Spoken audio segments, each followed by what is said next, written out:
The Stone-Hearted Princess. Prologue, The Curse of Galligus. Long ago, when kingdoms were still learning, the shape of their borders and the breath of magic lingered in every stone, there was a wizard named Horatio. His name carried reverence in courts across the land. Kings and queens sought his counsel, and peasants whispered prayers in his shadow. But for all his power, his heart belonged to one woman only, Princess Arete of Galligus.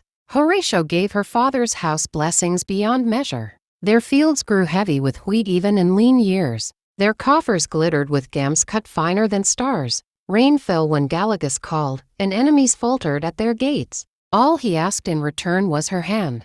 But Arete, gentle and resolute, chose another. Not a prince, not a lord, a humble shepherd, whose only riches were flocks that dotted the hillside. Love, she said, could not be weighed in crowns. Horatio's grief became fury. If I cannot have her, he thundered, voice shaking the palace walls, then no daughter of Galligus shall ever love without paying the price. He struck the marble floor with his staff. The curse uncoiled like a serpent. When a maiden of Galligus gives her heart, her body shall betray her. Stone shall creep through her flesh until love itself consumes her. 7 generations bore the weight of that curse. 7 maidens hardened into statues of sorrow. A hall was built to keep them, a silent gallery, where mothers wept and kings turned their faces away. Yet Horatio's heart, though broken, warred with itself. For all his pride, he could not wholly condemn the woman he loved. In secret, he crafted a counterspell. Upon a scroll, he wrote,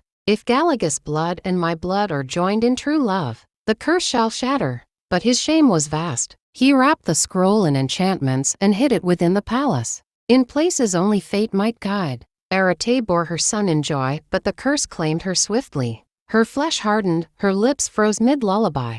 The people of Galligus, blinded by grief, turned upon Horatio. They cursed his name, hunted his kin, and declared war against all magicians. Despairing, Horatio ended his own life, but his spell remained, waiting, silent, watching, until love would test it once again.